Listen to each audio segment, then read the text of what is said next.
Hola, vamos a comentar el transistor Darlington. Este transistor es un tipo especial de transistor que ofrece una ganancia de corriente alta. Su ganancia de corriente va a estar dada por el producto de las ganancias de corriente de los dos transistores individuales. Esto es, la beta va a ser igual, o sea, la beta del transistor Darlington va a estar dada por la multiplicación de la beta del transistor 1 por la beta del transistor 2. Este elemento, lo que es su estructura interna, pues bueno, se vende como un transistor de 3 terminales que en su interior va a tener más o menos este tipo de conexiones en donde el emisor 1 se conecta a la base 2, el colector 1 se conecta con el colector 2, de este va a ser la parte del colector, el emisor 2 viene siendo el emisor y la base 1 viene siendo la base de ese elemento. Encerramos algo así. Vemos que aquí está el transistor 1, que esto es el transistor 2. Y mis 3 terminales pues van a ser colector, base y emisor. Se compra un dispositivo de 3 terminales, pero en su interior es un arreglo de 2 transistores bipolares. El arreglo Darlington se puede implementar con transistores, con 2 transistores, o en su defecto se puede, ¿cómo se llama? O se puede comprar un solo encapsulado. La beta del transistor 1 se multiplica por la beta del transistor 2 y vamos a obtener la beta de ese arreglo Darlington. Es por eso que ofrece una alta ganancia. Vamos a ver lo que sería típicamente un NPN y un PNP. Para el caso del NPN, lo común es que ocurra algo así. Tengo mis 2 transistores.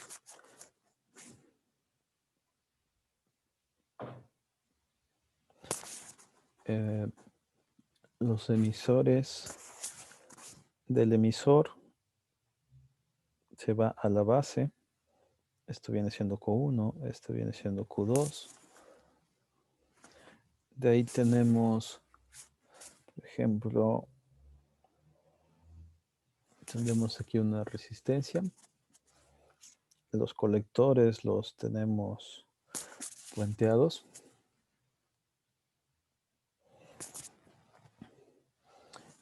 De la base al emisor se coloca una resistencia. Este vendría siendo un Darlington comercial.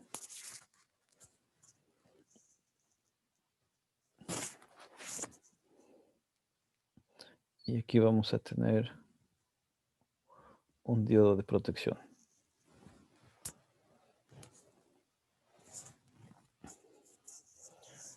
Muy bien.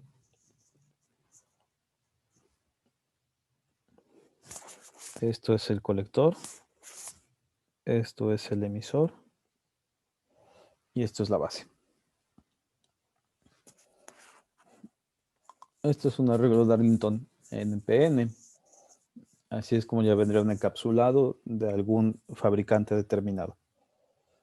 Al final del día, nosotros lo que vemos son las terminales y las especificaciones eléctricas nos las va a dar la hoja de datos del fabricante. Para el caso del PNP, es prácticamente el mismo arreglo.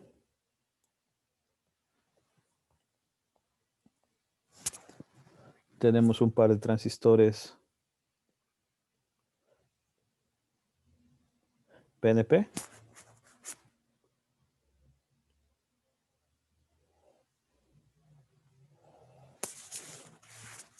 Conectamos los colectores. Esos van a ser comunes. El emisor 1 se conecta a la base 2 y el emisor 1 se conecta con el emisor 2 utilizando una resistencia. Después la base se conecta con una resistencia hacia el emisor 1 y del emisor 2 hacia el colector conectamos un diodo de protección.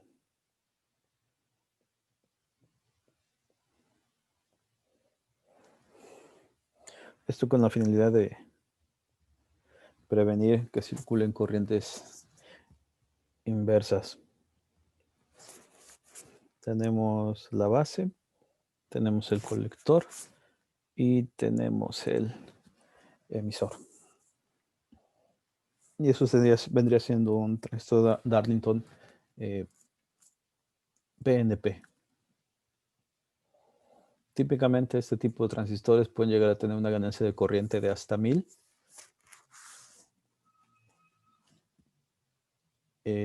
Por lo que la corriente de la base pues, es amplificada en una gran proporción.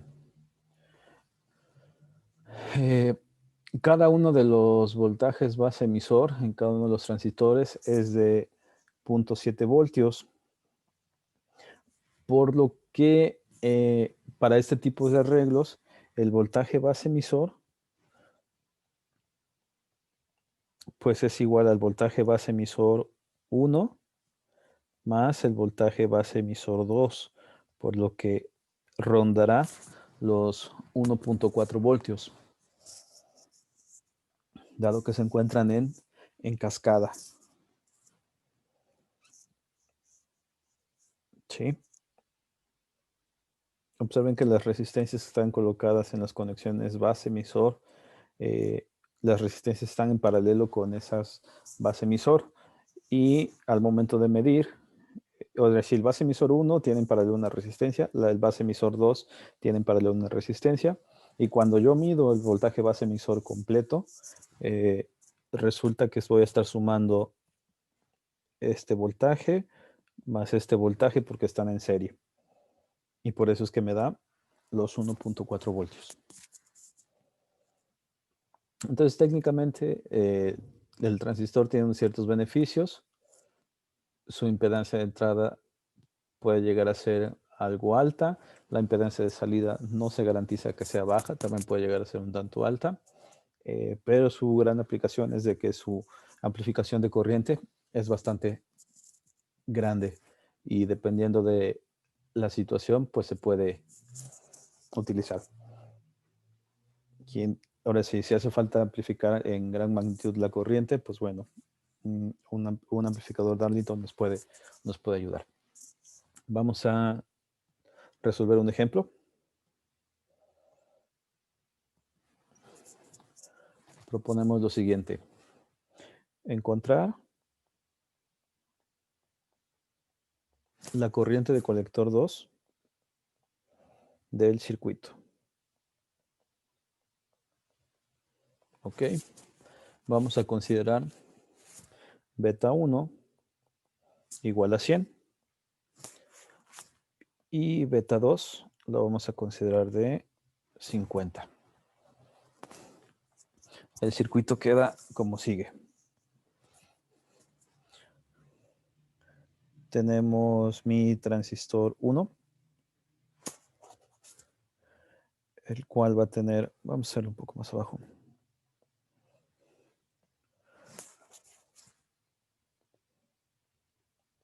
Aquí está. Aquí tenemos el transistor 1, que va a estar conectado a una resistencia.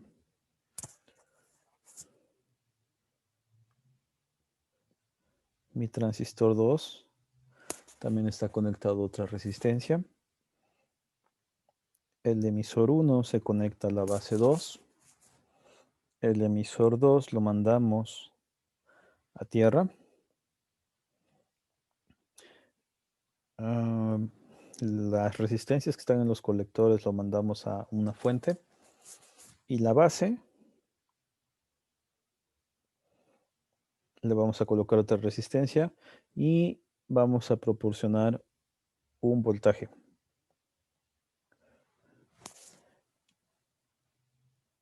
A la base vamos a aplicar 3 voltios. La resistencia de la base va a ser 470 kilo ohms.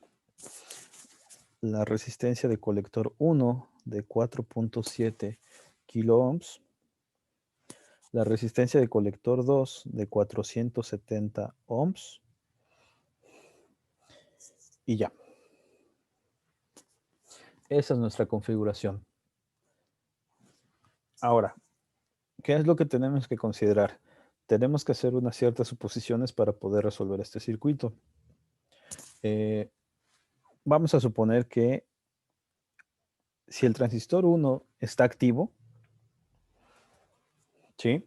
Si suponemos que el transistor 1 está activo,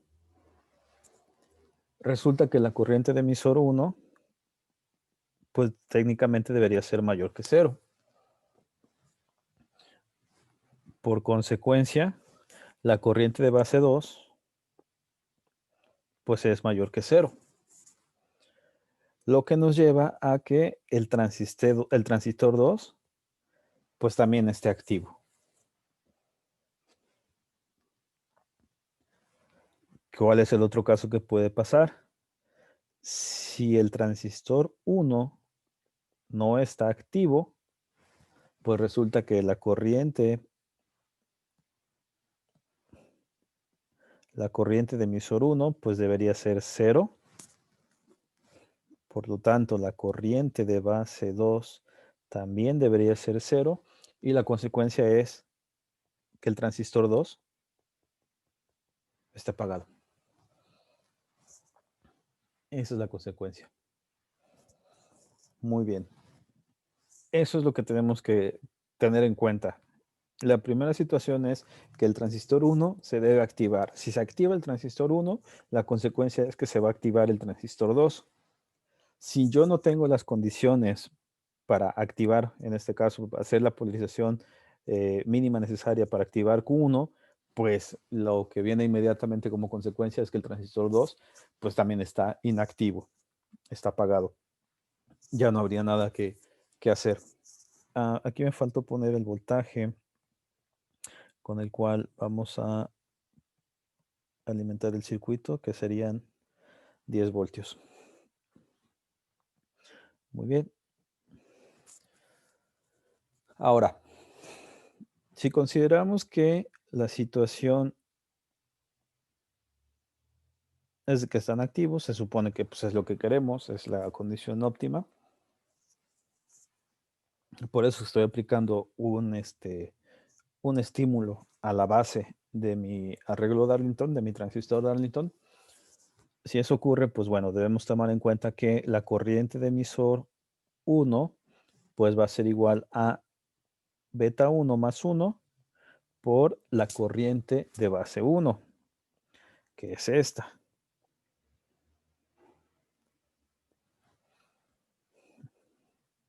¿Sí? Al tener la corriente de emisor 1, pues resulta que voy a tener corriente de base 2.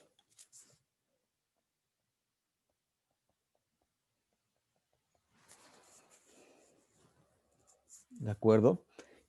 Y si resulta que tengo una corriente de base 2, pues el otro hecho que va a ocurrir es que la corriente de colector 2 pues va a ser igual a beta 2 por la corriente de base 2. ¿Estamos? Y aquí es donde, sustituyendo lo que vendría, dado que la corriente de base 2 es igual a la corriente de emisor 1, pues yo puedo escribir que es beta 2 que multiplica a beta 1 más 1 por la corriente de base 1.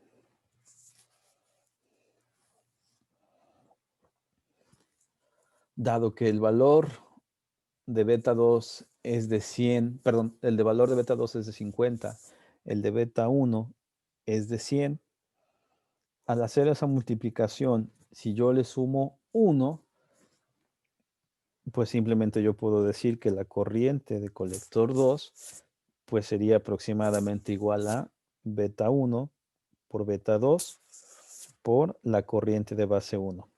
Y aquí es donde se ve de que el factor de amplificación de corriente del transistor Darlington pues es el producto de las betas de los dos transistores. Porque al multiplicar beta 1 por beta 2 y sumarle 1, pues lo podemos despreciar. Bien, vamos a analizar ya el circuito para ver cómo se comporta y si está funcionando. Lo vamos a volver a dibujar. Vamos a poner otra vez aquí el circuito. Tengo una resistencia al colector. Aquí está mi otro transistor. El emisor 2 va a tierra. Del colector 2 tenemos otra resistencia. Y esto va a la fuente.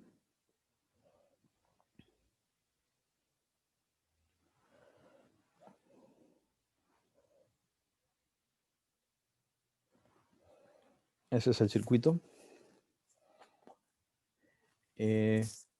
Vamos a colocar, bueno, vamos a analizar la primera parte. Necesitamos conocer cuánto vale la corriente de base 1. La corriente de base 1, como ya habíamos comentado, circula en esta resistencia. La corriente de colector 1 circula en esta resistencia. La corriente de emisor 1 es igual a la corriente de base 2. ¿De acuerdo? Además que aquí vamos a tener circulando la corriente de colector 2, que es lo que queremos averiguar en el circuito. Aquí está mi fuente de alimentación. Bien. Vamos a analizar esta primera trayectoria. Esa es una trayectoria cerrada. Recuerden que aquí debería estar una batería. En este caso es de 3 voltios. Y observen que esa es mi trayectoria cerrada. Por LKB,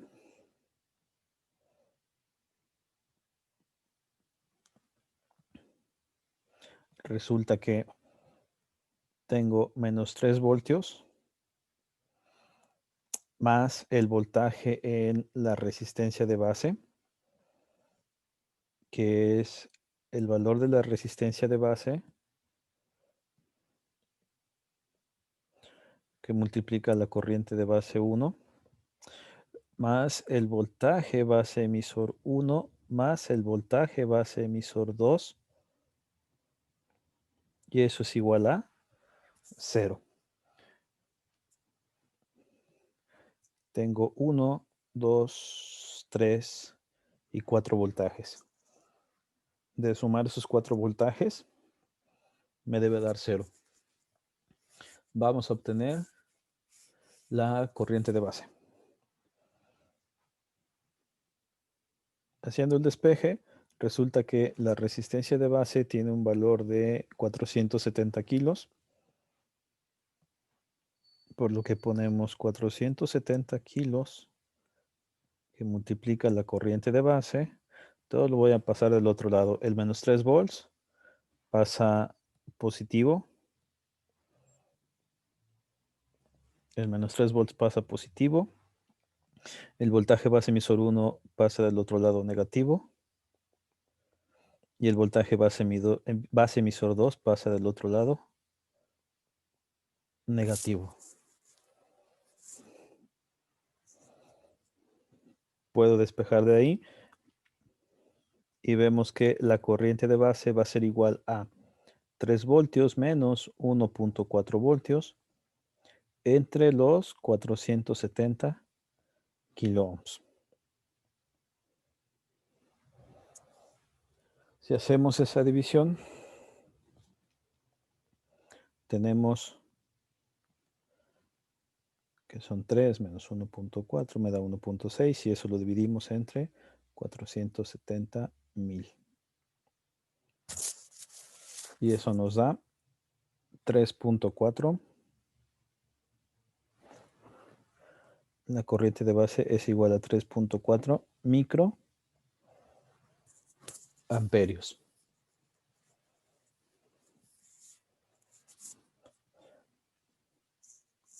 Bien, se supone que podemos hacer el análisis partiendo de que los 3 voltios que estoy colocando en la base pues son suficientes para proporcionar los 0.7 voltios al base emisor del transistor 1, así como al base emisor del transistor 2, por lo que deberían estar activos los dos transistores sin ningún problema. Muy bien, ya que tenemos la corriente de base, resulta que la corriente de base 1, perdón, aquí vamos a agregarle el 1, corriente de base 1, corriente de base 1, pues resulta que esa corriente me va a permitir obtener la corriente de emisor 1.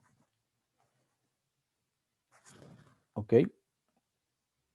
Dado que hay corriente de base 1, pues debe haber una corriente de emisor 1, por lo tanto va a haber una corriente de base 2.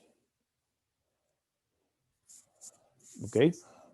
Con eso entonces, si está activo Q1, pues obviamente se va a activar Q2. Bien.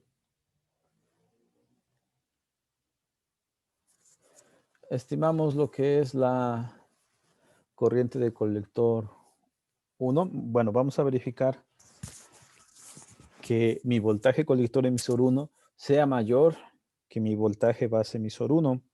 Lo vamos a hacer de la siguiente forma.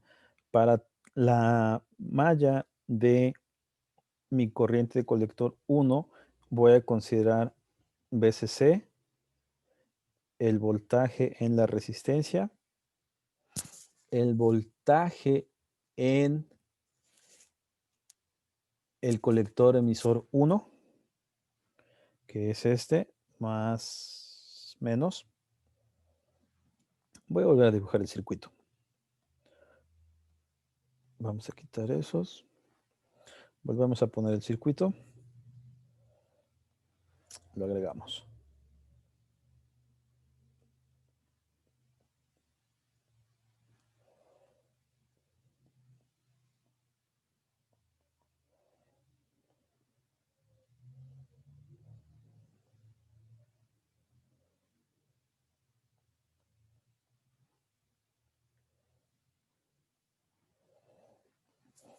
Ahí está el circuito. Bien, necesitamos conocer el voltaje colector emisor 1. En este momento eso es nuestra incógnita, porque necesitamos asegurarnos que el voltaje de colector emisor 1 sea mayor que mi voltaje de base emisor 1. ¿Sí? Porque con eso garantizamos que el transistor 1 sí está activo. Estamos en la suposición de que hay una corriente de base y que eso me provocaría una corriente de emisor 1, lo cual me daría la corriente de base, pero vamos a asegurarnos. Vamos a tomar la malla formada por esta trayectoria, la fuente de voltaje, RC, el voltaje colector emisor 1 y el voltaje base emisor 2.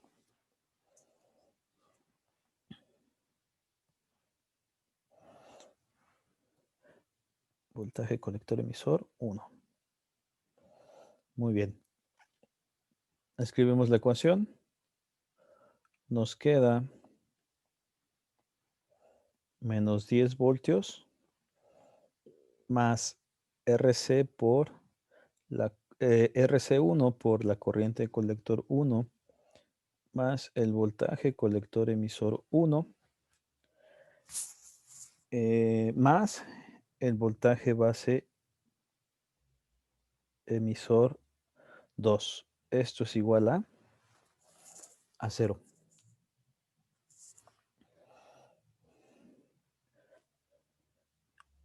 Como ya tenemos el valor de la corriente de base 1, pues resulta que la corriente de colector 1 pues es igual a beta 1 por la corriente de base 1. Bien, despejamos. Resulta que mi voltaje colector emisor 1 va a ser igual a 10 voltios menos RC1 por la corriente de colector 1 menos el voltaje base emisor 2. Obtenemos la corriente de colector 1. La corriente de colector 1 es igual a beta 1, que vale 100, multiplicando a los 3.4 microamperios. Si hacemos la multiplicación, tenemos 100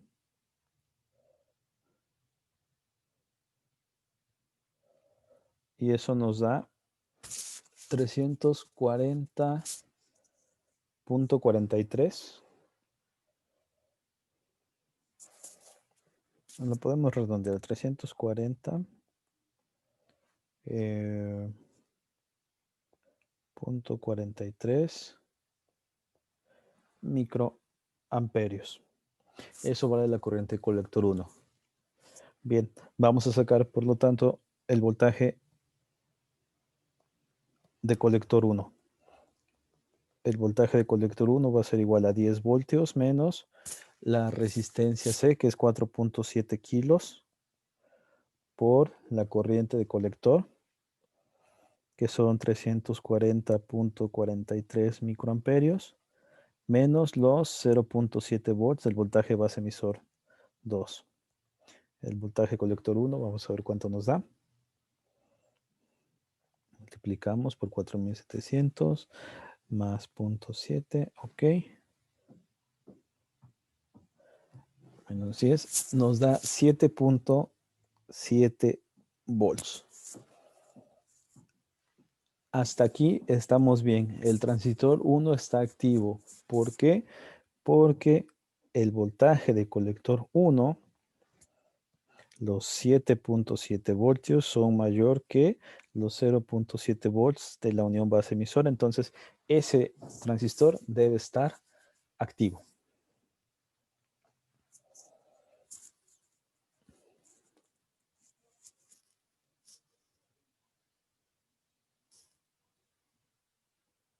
Muy bien. Ahora vamos, como ya, con eso ya concluimos el transistor 1, ya funciona. Ahora debemos considerar que la corriente de emisor 1 es la corriente de la base 2, por lo que vamos a calcular la corriente de emisor 1.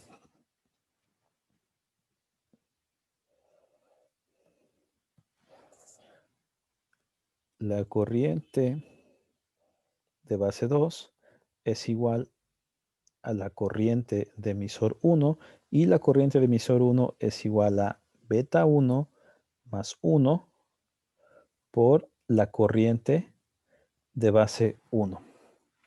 Sustituimos valores. La corriente de base 2 es igual a 101, que multiplica a la corriente de base 1, que son 3.4 microamperios.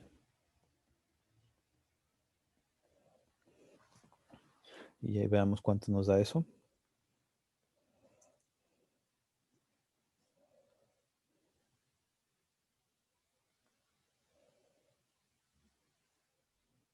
Multiplicamos eso por 101. Y resulta que nos da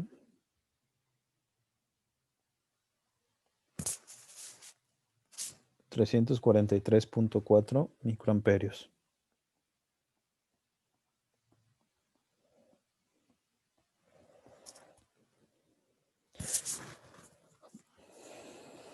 Eso es la corriente de base 2.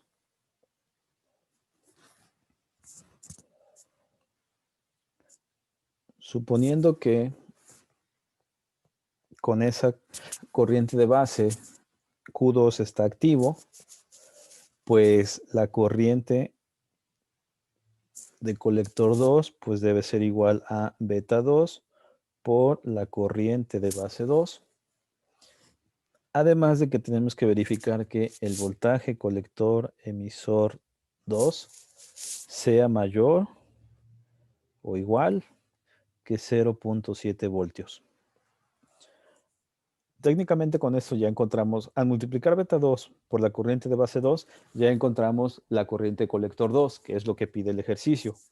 El ejercicio lo que quiere es que encontremos este dato, ¿de acuerdo? Pero tenemos que verificar cuánto vale el voltaje colector emisor para saber si de verdad el transistor 2 está funcionando. Muy bien. Bueno, pues lo hacemos. La corriente colector 2, pues ya está fácil. Multiplicamos corriente colector 2 es igual a beta 2 por IB2 y esto es igual a 50 por 343.4 microamperios. Y eso nos da, vamos a ver, hacemos la multiplicación.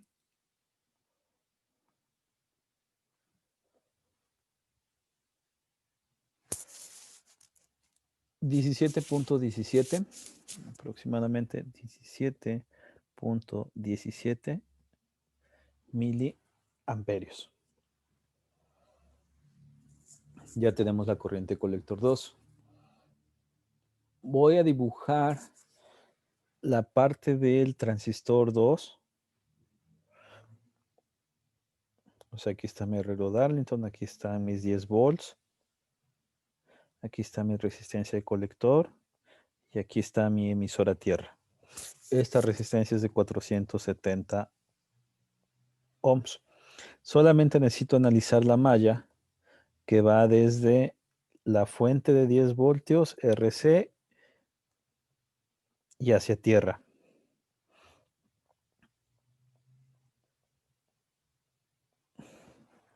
¿De acuerdo? Si yo analizo esa trayectoria cerrada, tenemos lo siguiente. Menos 10 volts más la resistencia de colector 2 por la corriente de colector 2 más el voltaje colector emisor 2. Y eso es igual a 0.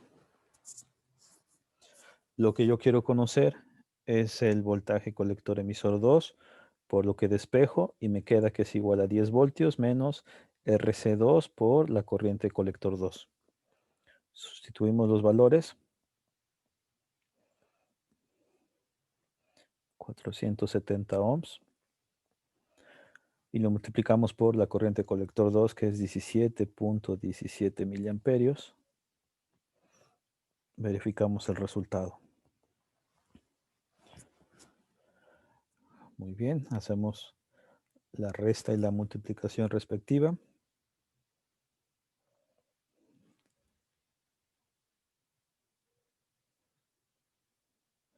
A ver.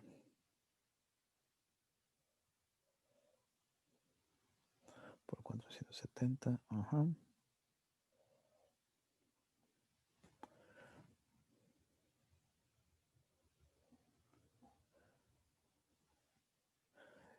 Los 17.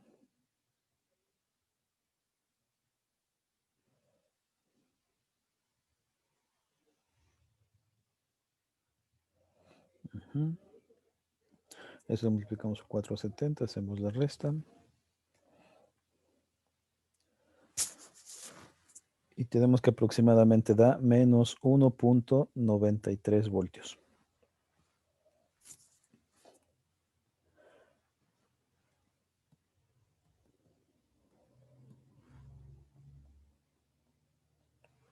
Aproximadamente. Por lo que vemos que el voltaje de colector 2 efectivamente es mayor o igual que los 0.7 voltios, por lo que mi circuito está funcionando y resulta que la corriente de colector 2, pues sí son 17.7 miliamperios. Y así es como se analiza y se verifica.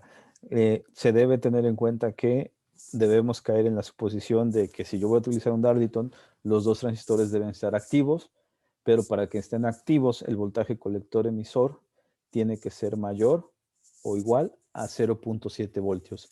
En caso de que no sea así, no se van a activar los transistores. Y así queda analizado el caso de un circuito con un arreglo Darlington. Gracias.